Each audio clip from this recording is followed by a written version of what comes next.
Good morning friends, હું અજય ત્રિવેદી અને આજે આપણે ધોરણ 11 સાયન્સ બાયોલોજીમાં મિત્રો ચેપ્ટર 18 જોઈ રહ્યા છે, દેહ જળ અને પરિવહન. મિત્રો આજના ભાગની અંદર આપણે હૃદયની દિવાલો, એના વાલ્વ અને એના કેટલાક છિદ્રો વિશે આપણે ચર્ચા કરીશું.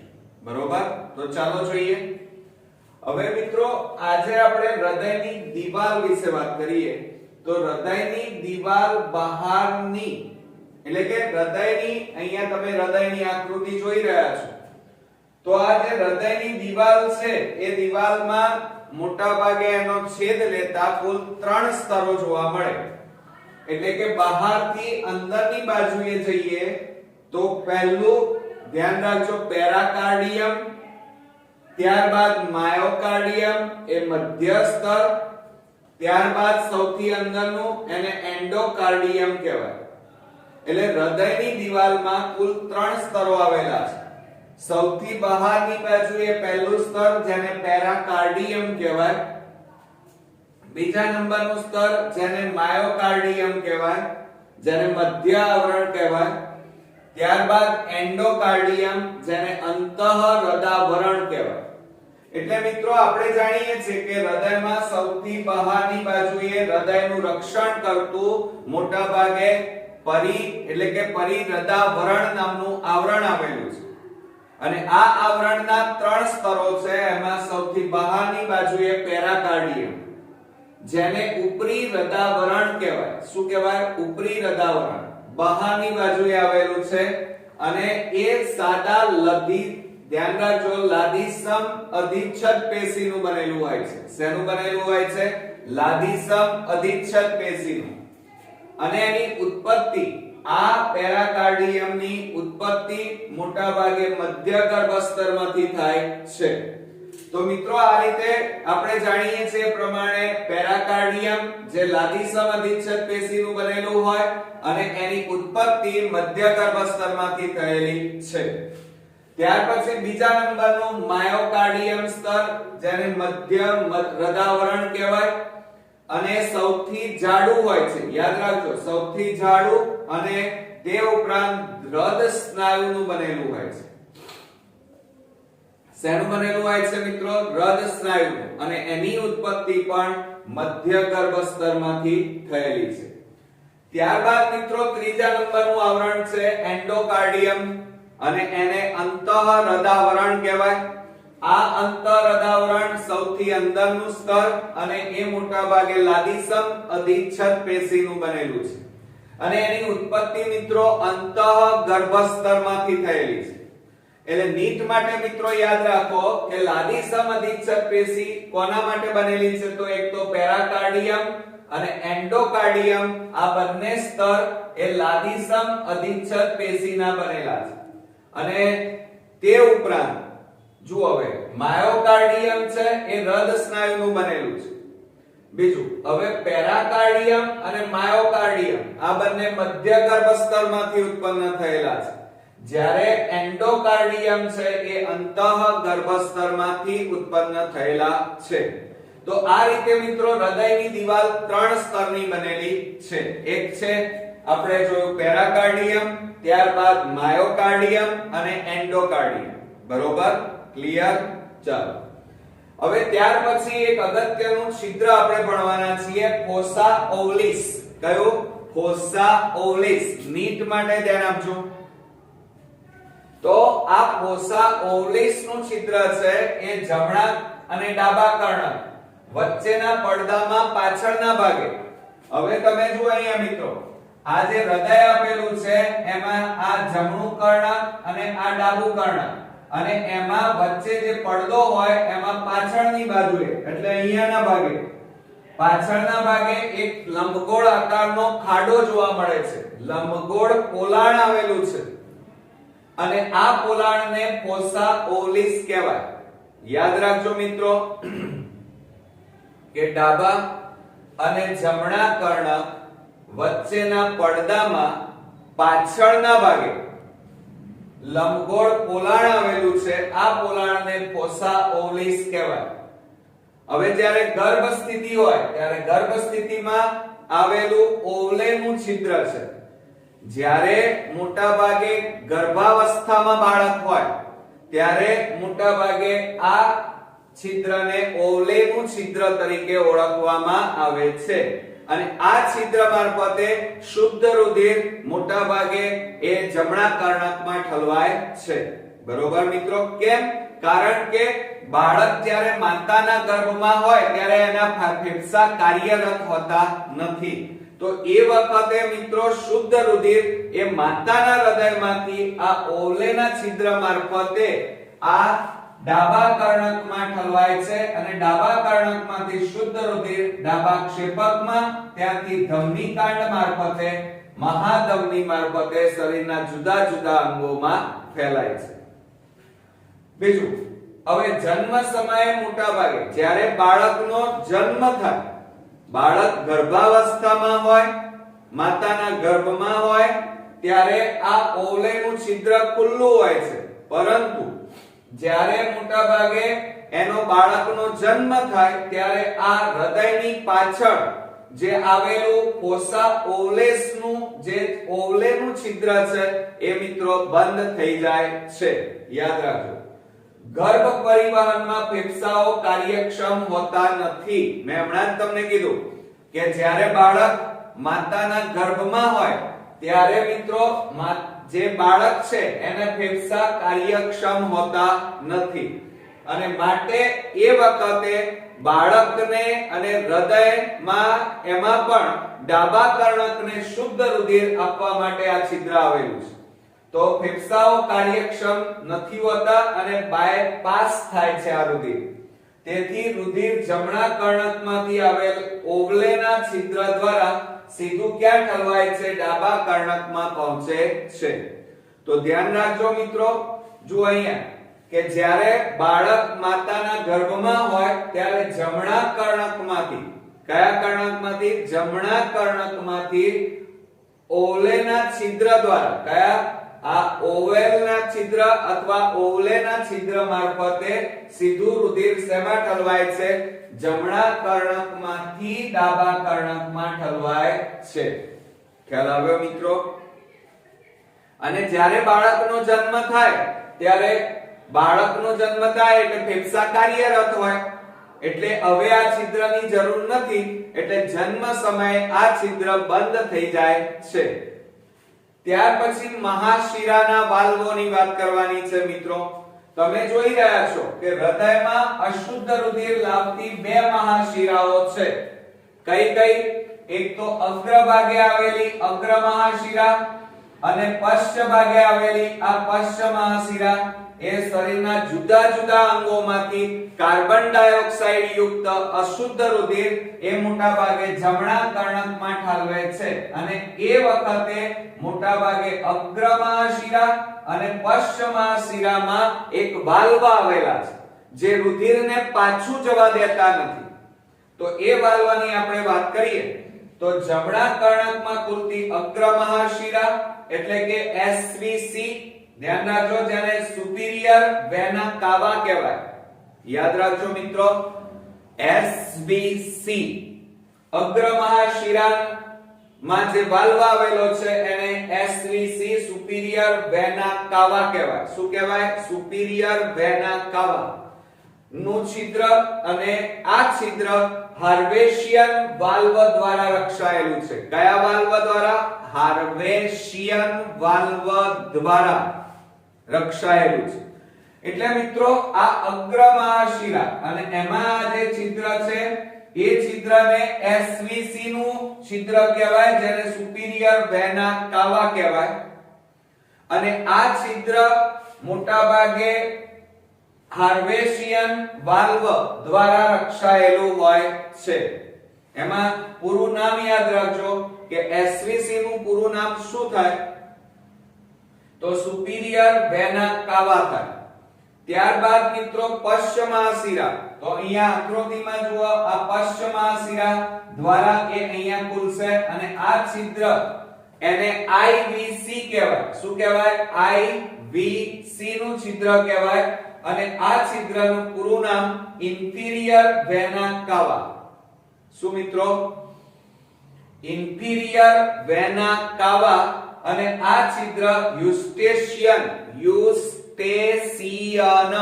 યુસ્ટેશિયન વાલ્વ દ્વારા રક્ષાયેલું હોય છે. તો મિત્રો અશુદ્ધ રુધિર લાવતી બે મહાશિરાઓ અગ્ર અને પશ્ચ, અને આ બંનેના છિદ્રોને આપણે SVC અને IVC કહીએ છીએ. અને આ બંને છિદ્રો મોટા ભાગે હાર્વેસિયન વાલ્વ અને યુસ્ટેશિયન વાલ્વ દ્વારા રક્ષાયેલા હોય છે. બરોબર? એમાં SVC નું પૂરું નામ અને IVC નું પૂરું નામ યાદ રાખજો. ક્લિયર? ચાલો હવે મિત્રો આપણે લિગામેન્ટ્સ અથવા આર્ટેરિયોસમ એની વાત કરીએ. શું? લિગામેન્ટ્સ અથવા આર્ટેરિયોસમ.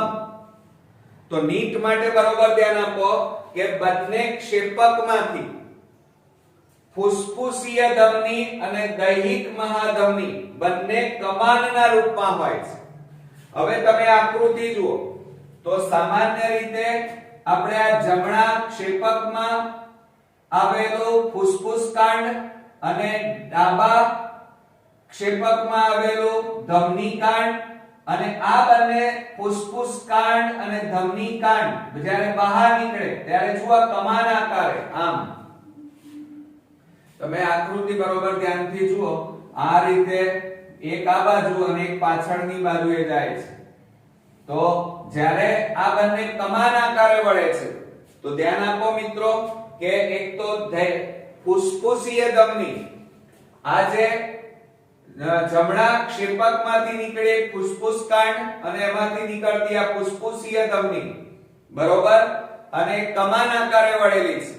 અને તે ઉપરાંત ડાબા ક્ષેપકમાં આવેલું ધમની કાંડ જે શુદ્ધ રુધિર લઈ જાય એને દૈહિક કમાન કહેવાય. એને શું કહેવાય? આને દૈહિક કમાન. બરોબર? અને આ દૈહિક મહાધમનીઓ કમાનના રૂપમાં ઉદ્ભવે છે જેને ફુસ્ફુસીય અને દૈહિક કમાન કહે છે. આ બંને કમાનો એકબીજાને છેદે છે. જુઓ અહીંયા આકૃતિમાં આમ જાય છે અને એક આમ એક નીચેથી આમ નીકળે છે આમ. એટલે આ રીતે એકબીજાને છેદે છે. યાદ રાખજો. બરોબર? દૈહિક કમાન અને ફુસ્ફુસીય કમાન એકબીજાને છેદે, અને છેદે ત્યારે ધ્યાન રાખજો બંને કમાનો એકબીજાને છેદે અને છેદન બિંદુએ લિગામેન્ટ્સ આર્ટેરિયોસમ જોવા મળે છે. તો ધ્યાન રાખજો મિત્રો, એક છિદ્ર જોવા મળે છે આ કમાન આકારે આ રીતે. જો આ એક અને આ બીજું આમ. તો એક તો સામાન્ય રીતે આપણે જાણીએ છીએ ફુસ્ફુસ કાંડમાંથી ફુસ્ફુસ ધમની, અને તે ઉપરાંત આ જે ધમની કાંડ છે એમાંથી દૈહિક કમાન એકબીજાને મોટા ભાગે કમાન આકારે જ્યારે નીકળે ત્યારે એકબીજાને છેદે છે. અને એ છેદન બિંદુને શું કહેવાય? તો લિગામેન્ટ્સ આર્ટેરિયોસમ કહેવાય. શું કહેવાય? લિગામેન્ટ્સ આર્ટેરિયોસમ. બરોબર? આ બરોબર યાદ રાખજો મિત્રો, નીટ માટે ખૂબ જ ઇમ્પોર્ટન્સ છે. ત્યારબાદ મિત્રો જુઓ કે સામાન્ય રીતે આ લિગામેન્ટ્સ આર્ટેરિયોસમ કેમ આવેલું છે? તો જ્યારે બાળક ગર્ભાવસ્થામાં હોય ત્યારે આ દૈહિક કમાન અને ફુસ્ફુસ કમાન એકબીજાને જ્યાં છેદે એને લિગામેન્ટ્સ કહેવાય, આર્ટેરિયોસમ કહેવાય. અને છેદ બિંદુમાંથી એક નલિકા નીકળે. ગર્ભાવસ્થામાં એક નલિકા એ છિદ્રમાંથી નીકળે અને એને આર્ટેરિયોસસ કહેવાય. શું કહેવાય? આર્ટેરિયોસસ. શું કહેવાશે મિત્રો? આર્ટેરિયોસસ કહેવાય. તો ધ્યાન આપજો મિત્રો ખાસ કે આ ફુસ્ફુસ ધમની અને આ દૈહિક ધમની અને કમાન આકારે જ્યારે આ રીતે વળે ત્યારે એકબીજાને છેદે. એ છેદે એ જગ્યાએ છેદ બિંદુ, અને એ છેદ બિંદુને લિગામેન્ટ્સ આર્ટેરિયોસમ કહેવાય. અને ગર્ભાવસ્થામાં એમાંથી એક નલિકા નીકળે, એ નલિકાને આર્ટેરિયોસસ કહેવાય. આર્ટેરિયોસસ કહેવાય છે. બરોબર? ખ્યાલ આવ્યો? સમજણ પડી મિત્રો?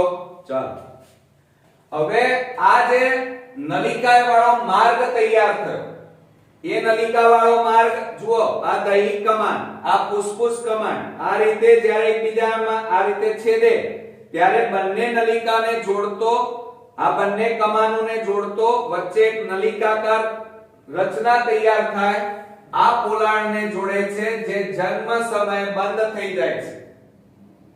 તો મિત્રો આવું કેમ?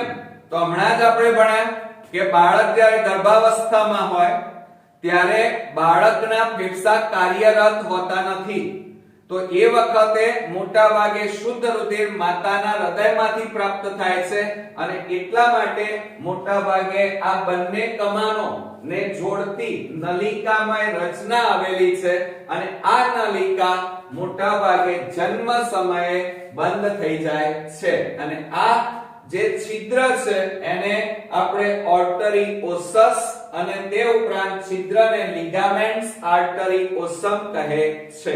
ક્લિયર?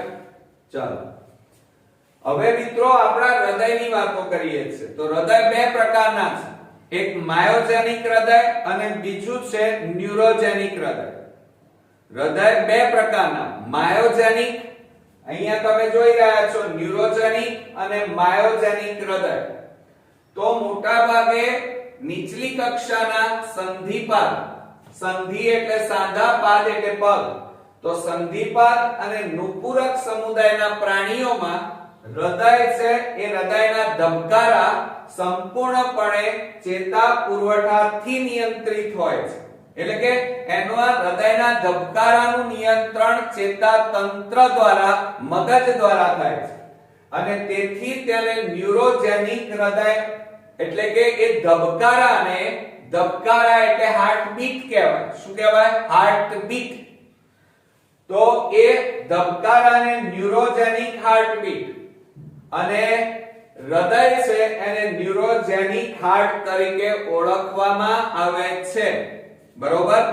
હવે આપણે જાણીએ છીએ, એટલે એનો મતલબ એ થયો કે સંધિપાદ અને નુપુરક સમુદાયના પ્રાણીઓમાં હૃદયના ધબકારા સંપૂર્ણપણે ચેતા દ્વારા નિયંત્રિત હોય છે, મગજ દ્વારા.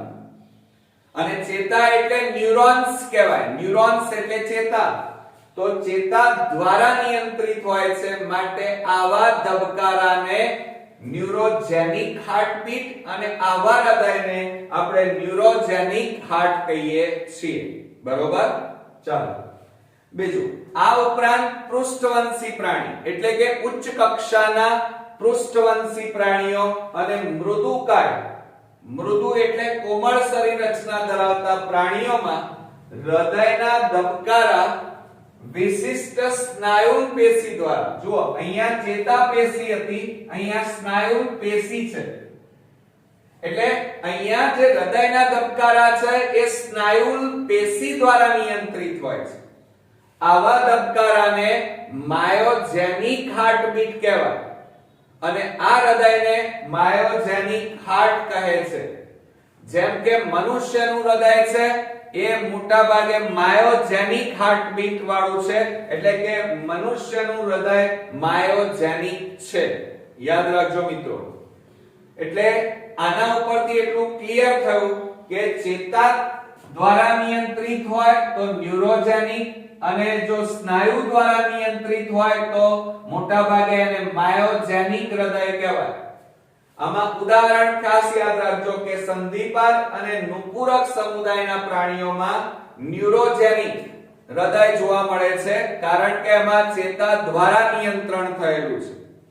જ્યારે પૃષ્ઠવંશી અને મૃદુકાય પ્રાણીઓમાં હૃદયના ધબકારા સ્નાયુ દ્વારા નિયંત્રિત હોય છે, માટે એને માયોજેનિક હૃદય કહેવાય, અને મનુષ્યનું હૃદય એ માયોજેનિક પ્રકારનું છે. હવે મિત્રો ન્યુરોજેનિક હૃદયમાં શું થાય છે એની વાત કરીએ. તો હૃદયના ધબકારાની ઉર્મિઓ, ન્યુરોજેનિક એટલે ચેતામાંથી સંવેદનાઓ આવવાની, એટલે બહારથી આવશે. તો હૃદયના ધબકારાની ઉર્મિઓ, ઉર્મિઓ એટલે વિદ્યુત કલાવિદ સ્થિતિમાન કહેવાય, વીજળી. ઉર્મિઓ હૃદયની ક્યાંથી આવે છે? બહારથી આવે છે. ચેતાતંત્ર દ્વારા ઉર્મિ વેગો ઉદ્ભવે છે. ચેતાતંતુઓ મોટા ભાગે સંકોચન અને શિથિલન કરે છે, એટલે કે આ ચેતાતંતુઓ છે એ હૃદયનું સંકોચન અને વિકોચન સિસ્ટોલ અને ડાયસ્ટોલ કરે છે. પણ કોણ કરે છે? ચેતાતંત્ર. જો હૃદય શરીરમાંથી કાઢી લેવામાં આવે, જુઓ મિત્રો, અહીંયા હૃદયનું આ ન્યુરોજેનિક હૃદયમાં છે ને એના ધબકવું એટલે કે સંકોચન અને વિકોચન આ કાર્ય કોના દ્વારા નિયંત્રિત છે? ચેતાતંત્ર દ્વારા. એટલે ઉર્મી વેગો બહારથી આવે છે, બરોબર. અને જો આ હૃદય આપણે કાઢી નાખીએ તો મિત્રો ધબકતું કેવું થઈ જાય? બંધ. કેમ? કારણ કે એમાં બહારથી ચેતા ઉર્મી વેગ દ્વારા હૃદયને ધબકાવે છે, એટલા માટે. તો ધ્યાન રાખજો કે ન્યુરોજેનિક હૃદય શરીરમાંથી કાઢી લેવામાં આવે તો તે ધબકતું શું થઈ જાય છે? બંધ થઈ જાય છે. હવે માયોજેનિક હૃદયની વાત કરીએ. મનુષ્યનું હૃદય જે સ્નાયુ પેશી દ્વારા મોટા ભાગે એના ધબકારા નિયંત્રિત થયેલા છે.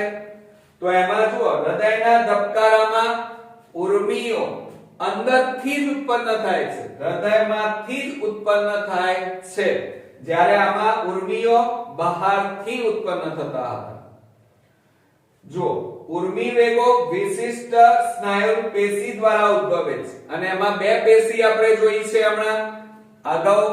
ગાંઠ પેશી, બરોબર, જેમાં SAN, અને તે ઉપરાંત આપણે તેમાં વિશિષ્ટ પ્રકારના સ્નાયુઓ ઉર્મી વેગને ફેલાવે છે. એમાં બે સ્નાયુ જોયા, હિસ સ્નાયુ જૂથ અને પર્કિંગ તંતુ. તે થોડા સમય માટે ધબકવાનું ચાલુ રાખશે. અને જો આ હૃદય મોટા ભાગે મનુષ્યનું હૃદય શરીરમાંથી બહાર કાઢવામાં આવે તો એ થોડા સમય માટે ધબકતું રહે છે. કેમ? કારણ કે એ વિશિષ્ટ પ્રકારની સ્નાયુ પેશી દ્વારા એનું નિયંત્રણ થયેલું છે. તો જો હૃદયને બહાર કાઢવામાં આવે તો તેને પૂરતા પ્રમાણમાં પોષણ અને અનુકૂળ સંજોગો મળે તો આ માનવ હૃદય એ થોડાક સમય માટે ધબકતું રહે છે. તો મિત્રો આ ન્યુરોજેનિક અને માયોજેનિક હૃદયની વાત કરીએ. માયોજેનિક હૃદય એ મનુષ્યનું હૃદય છે પૃષ્ઠવંશી પ્રાણીઓમાં. અને આ હૃદય નું નિયંત્રણ મોટા ભાગે કોના દ્વારા થયેલું છે? તો હમણાં જ આપણે જોયું કે સ્નાયુ પેશી દ્વારા નિયંત્રિત થયેલું છે.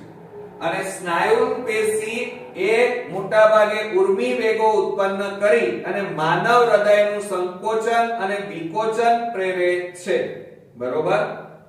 તો હવે મિત્રો આપણે હૃદ ચક્ર વિશે વાત કરવાની છે. તો હૃદય તમે જોઈ રહ્યા છો, એમાં ઉપરના ભાગે બે કર્ણકો અને નીચેના ભાગે બે ક્ષેપક આવેલા હોય. હવે તમે જાણો છો કે આ બાજુ જમણું કર્ણક, આ બાજુ ડાબું કર્ણક, ડાબું ક્ષેપક અને જમણું ક્ષેપક આવેલું છે. તો સૌપ્રથમ હૃદ ચક્ર, એક હૃદ ચક્રની વાત કરીએ તો શરૂઆતમાં બધા જ ચારે ખંડો એટલે કે બંને કર્ણકો અને બંને ક્ષેપકો આ ચારે ખંડો વિકોચન પામેલા હોય છે, એટલે કે શિથિલ અવસ્થામાં હોય છે, બરોબર. હવે મિત્રો ધ્યાન આપો, તેઓ એટલે કે તેઓ સંયુક્ત રીતે વિકોચન પામેલા છે, બરોબર. ચારે બે કર્ણકો અને બે ક્ષેપકો શરૂઆતમાં વિકોચન પામેલા છે. આ સ્થિતિને મિત્રો ડાયસ્ટોલ કહેવાય. શું કહેવાય? ડાયસ્ટોલ. યાદ રાખજો, વિકોચન હોય, શિથિલ પામેલા હોય તો એને ડાયસ્ટોલ કહેવાય. બીજું, હવે એ સમયે ત્રિદલ વાલ્વ, ત્રિદલ વાલ્વ ક્યાં હોય? તો જમણા કર્ણક અને જમણા ક્ષેપકની વચ્ચે આ ત્રિદલ વાલ્વ આવેલો હોય અને ડાબા કર્ણક અને ડાબા ક્ષેપકની વચ્ચે દ્વિદલ વાલ્વ જેને મિત્રલ વાલ્વ કહેવાય, એ મિત્રલ વાલ્વ અને ત્રિદલ વાલ્વ ખુલે છે, જેથી રુધિર, જેના કારણે રુધિર મોટા ભાગે ધ્યાન આપજો શું થાય છે? ફુસ્ફુસ શિરા અને મહાશિરામાંથી એટલે કહેવાનો મતલબ આ અગ્ર મહાશિરા અને પશ્ચ મહાશિરામાંથી અશુદ્ધ રુધિર એ આ જમણા કર્ણકમાં અને ફુસ્ફુસ શિરામાંથી ઓક્સિજન યુક્ત શુદ્ધ રુધિર એ ડાબા કર્ણકમાં ઠલવાય છે બરોબર। હવે જુઓ જેના કારણે મોટા ભાગે એ વખતે એટલે અત્યારે કયા વાલ્વ ખુલેલા છે જુઓ બરોબર। તો આ જે જમણું કર્ણક છે જમણા કર્ણકમાં અશુદ્ધ રુધિર આવે। કેવું રુધિર આવશે મિત્રો? અહીંયા અશુદ્ધ રુધિર એ ક્યાંથી આવે? અગ્ર અને પશ્ચ મહાશિરામાંથી શરીરના જુદા જુદા અંગોમાંથી કાર્બન ડાયોક્સાઇડ યુક્ત રુધિર એ મોટા ભાગે જમણા કર્ણકમાં ઠલવાય બરોબર। અને એ વખતે આ વાલ્વ બધા બંધ હોય છે। એ જ વખતે ફુસ્ફુસ શિરામાંથી ફુસ્ફુસ મહાશિરામાંથી મોટા ભાગે એટલે કે ફુસ્ફુસ શિરામાંથી અશુદ્ધ રુધિર કે અરે શુદ્ધ રુધિર ક્યાં આવશે મિત્રો? ડાબા કર્ણકમાં ઠલવાય છે। અને આ તબક્કે અર્ધચંદ્રાકાર વાલ્વ બંધ હોય છે। એટલે કે કયા વાલ્વ? તો ધ્યાન રાખજો કે વખતે ફુસ્ફુસ કાંડ અને આ ધમની કાંડના અર્ધચંદ્રાકાર વાલ્વ એ વખતે બંધ હોય બરોબર। હવે જુઓ હવે SAN હવે હૃદયના ધબકારા કેવી રીતે થશે? SAN એટલે કે સાઇનો એટ્રિયલ નોડ, નોડ એટલે ગાંઠ। તો આ જમણા કર્ણકમાં મિત્રો ધ્યાન આપજો બરોબર કે જમણા કર્ણકની અંદર જમણા કર્ણકમાં મોટા ભાગે આપણે જાણીએ છીએ પ્રમાણે આ જમણા કર્ણકમાં અગ્ર ભાગે આ કયો ભાગ કહેવાય? અગ્ર ભાગ। અને આ જમણા કર્ણકમાં અગ્ર ભાગે સહેજ જમણી બાજુએ આ SA ગાંઠ આવેલી હોય જેને આપણે મિત્રો SAN કહીએ છીએ, સાઇનો એટ્રિયલ નોડ। શું કહીએ છીએ? સાઇનો એટ્રિયલ નોડ બરોબર। તો આ SA ગાંઠ એટલે કે SAN એ સક્રિય કલાબીજ સ્થિતિમાન, કલાબીજ સ્થિતિમાન એટલે વિદ્યુત અથવા સ્પંદન બરોબર અથવા ઉર્મી વેગ જેને કહેવાય એ અહીંયાથી ઉત્પન્ન થાય SAN, જે બંને કર્ણકોને ઉત્તેજિત કરી કર્ણકોનું એક સાથે સિસ્ટોલ એટલે કે સંકોચન કરે છે। આ ક્રિયાથી રુધિરનો પ્રવાહ ક્ષેપકમાં આશરે 30% વધે છે। કેટલા ટકા વધે છે? 30%।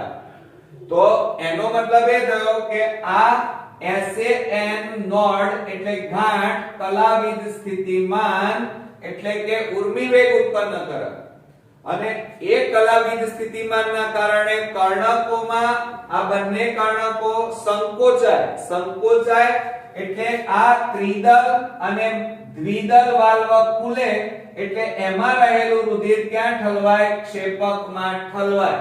એટલે ક્ષેપકમાં જે રુધિર છે ઓલરેડી ત્યાં રુધિર છે થોડું અને ઉપરથી થોડું રુધિર વધારે આવ્યું તો ધ્યાન આપજો કે આ કારણે એટલે કે કર્ણકો સંકોચાયા જેના કારણે ક્ષેપકોમાં આશરે 30% રુધિરમાં વધારો થાય છે। ક્લિયર? યાદ રાખજો।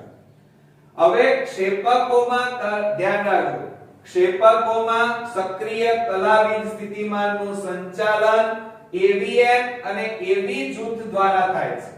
કઈ જૂથ દ્વારા? AVN અને AV જૂથ। હવે ક્યાં આવેલું હોય? તો જુઓ આ જમણા કર્ણકમાં પશ્ચ ભાગે, કયા ભાગે મિત્રો? પશ્ચ ભાગે આ રહ્યું જેને આપણે શું કહીએ છીએ? AVN, atrio ventricular node. એને શું કહેવાય મિત્રો? એટ્રિયો વેન્ટ્રિક્યુલર નોડ કહેવાય। A V અને N એટ્રિયો વેન્ટ્રિક્યુલર નોડ। અને આ SAN માંથી સંવેદના ક્યાં જાય? AVN માં। AVN માંથી સંવેદના અહીંયા વચ્ચેના ભાગે આ ગોળ ટપકું કર્યું ત્યાં જેને આપણે શું કહીએ છીએ? AV જૂથ અથવા AV ગાંઠ પણ કહેવાય। એ એવી એટ્રિયોવેન્ટ્રિક્યુલર માં જાય છે, બરોબર. હવે બરોબર ધ્યાન રાખજો, એસએએન માંથી સંવેદના ક્યાં ગઈ? એવીએન માં. એવીએન માંથી સંવેદના ક્યાં જાય? એવી જૂથમાં. ધ્યાન રાખજો, એવી જૂથમાંથી સંવેદના હવે ક્યાં જાય છે? અહીંયા.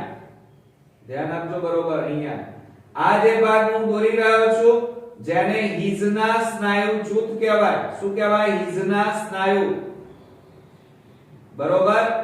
હવે આ હિઝના જે સ્નાયુ છે એમાં કલાવિદ સ્થિતિમાન જાય, જે બે ક્ષેપકોની વચ્ચેના ભાગમાં આવેલા સ્નાયુ છે પડદામાં. અને એ સંવેદના ત્યારબાદ મોટા ભાગે આગળ જતા એમાંથી નીકળતી ચેતાઓ, આ ચેતાઓ, આ રીતે ચેતાઓ, જેને આપણે પર્કિંગ તંતુઓ તરીકે ઓળખીએ છીએ. કયા નામે ઓળખીએ છીએ મિત્રો? પર્કિંગ તંતુઓ તરીકે ઓળખીએ છીએ. એટલે જુઓ, એસએન માંથી સંવેદના ક્યાં ગઈ? એવીએન. એવીએન માંથી સંવેદના એવી જૂથમાં, એવી જૂથમાંથી હિસ સ્નાયુ જૂથમાં, હિસ માંથી પર્કિંગ તંતુમાં જાય. એટલે ક્ષેપકનું શું થાય મિત્રો? સંકોચન પ્રેરાય. જુઓ, સંકોચનને સિસ્ટોલ કહેવાય. શું કહેવાય? સિસ્ટોલ. યાદ રાખજો કે ક્ષેપકમાં સક્રિય કલાવિદ સ્થિતિમાનનું સંચાલન એવીએન અને એવી જૂથ દ્વારા થાય છે. ત્યાંથી હિઝના સ્નાયુ જૂથ, હિઝના સ્નાયુ જૂથ તેને સમગ્ર ક્ષેપકમાં પર્કિંગ તંતુ દ્વારા ફેલાવે છે. તેના કારણે ક્ષેપકના સ્નાયુમાં સંકોચન પ્રેરાય છે. ક્ષેપકના સંકોચન એટલે કે સિસ્ટોલ સાથે સાથે ઉપર કર્ણકો શું થાય? નીચે સંકોચન થાય તો ઉપર શું થાય? વિકોચન એટલે ડાયસ્ટોલ. અને ઉપર સંકોચન થાય તો નીચે શું થાય? ડાયસ્ટોલ. ઓકે, તો જુઓ, તો મિત્રો ક્ષેપકના સિસ્ટોલની સાથે સાથે આ ક્ષેપક સંકોચાય તો એ વખતે કર્ણકો શું થાય? વિકોચન પામે. ક્ષેપક સિસ્ટોલ દબાણ વધારે, આ સંકોચાય એટલે દબાણ વધે, એટલે એમાં રહેલું રુધિર, જુઓ, જમણા ક્ષેપકમાં રહેલું રુધિર ફુસફુસ, અહીંયા અશુદ્ધ રુધિર છે, એ ફુસફુસ કાંડમાં અર્ધચંદ્રાકાર વાલ્વ ખુલે. એ જ વખતે આ ડાબા ક્ષેપકમાં રહેલું રુધિર ધમની કાંડના અર્ધચંદ્રાકાર વાલ્વ ખુલી જાય. અને ખુલે એટલે એમાં રહેલું આ જમણા ક્ષેપકમાં રહેલું અશુદ્ધ રુધિર ફુસફુસ કાંડ મારફતે ફેફસામાં શુદ્ધ થવા જાય. અને ડાબા ક્ષેપકમાં રહેલું શુદ્ધ રુધિર ધમની કાંડ મારફતે મહાધમની મારફતે શરીરના જુદા જુદા અંગો સુધી પહોંચી જાય. બરોબર મિત્રો, ખ્યાલ આવ્યો? હવે જ્યારે આ ક્ષેપક સંકોચાય, રુધિર બહાર નીકળી ગયું, એટલે પછી શું થાય? આ અર્ધચંદ્રાકાર વાલ્વ બંધ થઈ જાય. બરોબર, જેના કારણે રુધિર ગયેલું પાછું આવતું નથી. ધ્યાન આપજો મિત્રો. હવે ક્ષેપકો શિથિલન પામે છે. હવે શું થાય? આ સંકોચાયા હતા, હવે પાછા આમ થશે, પોળા એને શું કહેવાય? ડાયસ્ટોલ. બરોબર, એટલે કે શિથિલન થાય, પોળા થાય.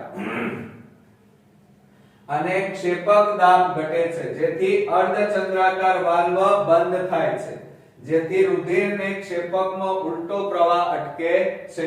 આગળ ક્ષેપકનું દબાણ ઘટે ત્યારે કર્ણકમાં રુધિરનું દબાણ વધુ હોવાના કારણે ત્રિદલ અને દ્વિદલ વાલ્વ ખુલી જાય. અને આવી રીતે શિરાઓમાંથી આવેલું રુધિરનો પ્રવાહ કર્ણકથી ફૂટી ક્ષેપકમાં શરૂ થઈ જાય છે.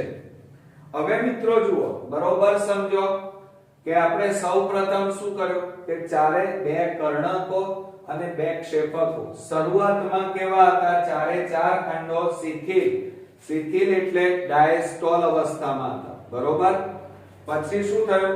તો અગ્ર અને પશ્ચ, આ પશ્ચ મહાશિરા અને અગ્ર મહાશિરામાંથી અશુદ્ધ રુધિર ક્યાં ઠલવાયું? જમણા કર્ણકમાં.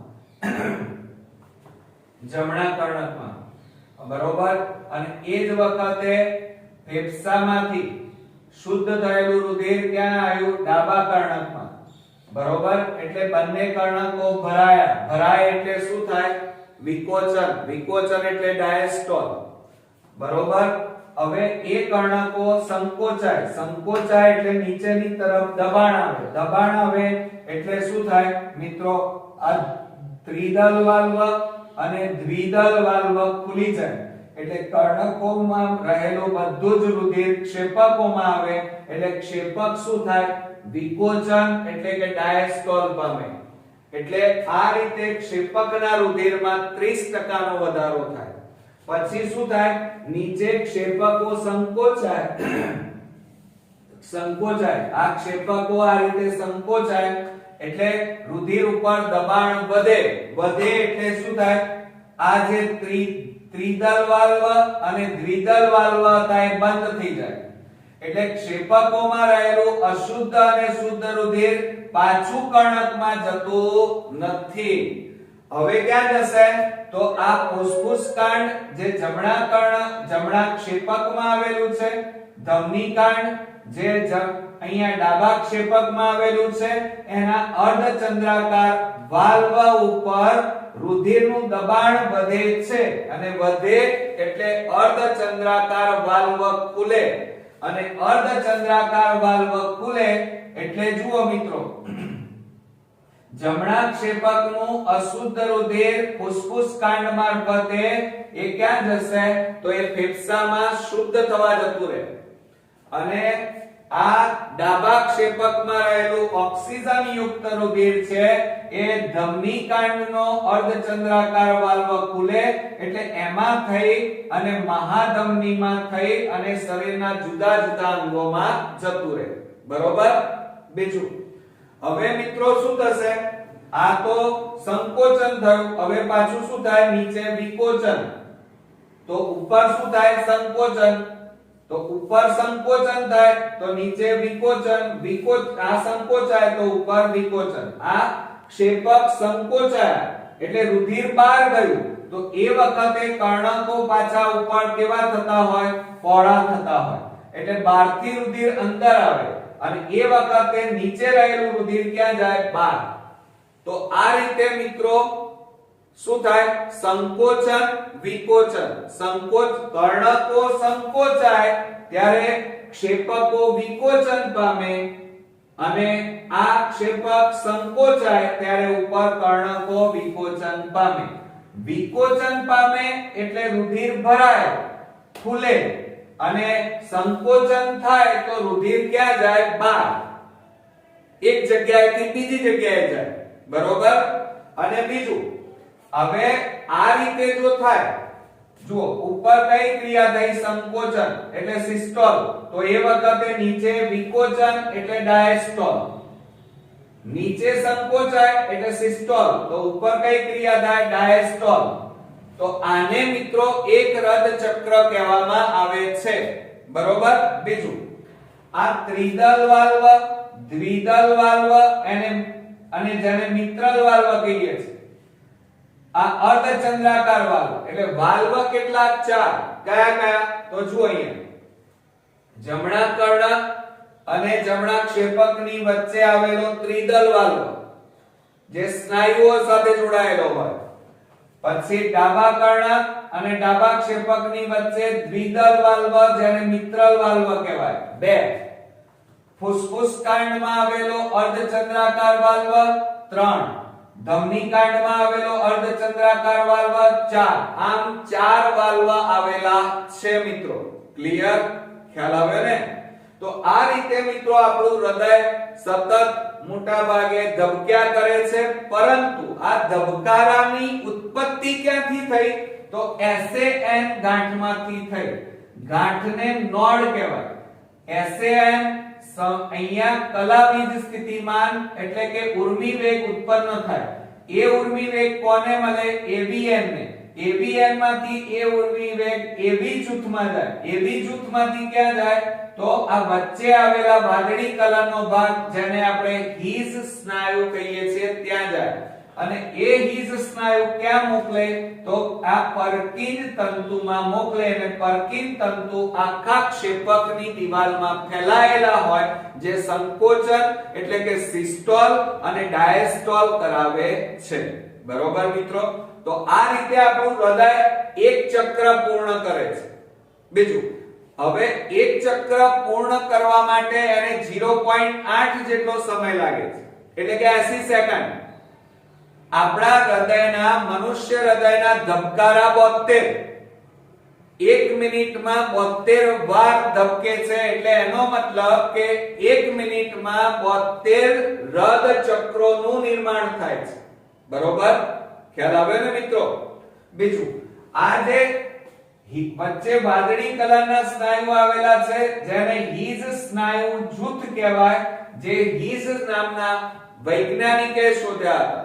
અને આ જે પર્કિન તંતુ છે એ પર્કિન નામના વૈજ્ઞાનિકે શોધ્યા એટલે એમના નામ ઉપરથી એનું નામકરણ થયેલું છે. ક્લિયર મિત્રો?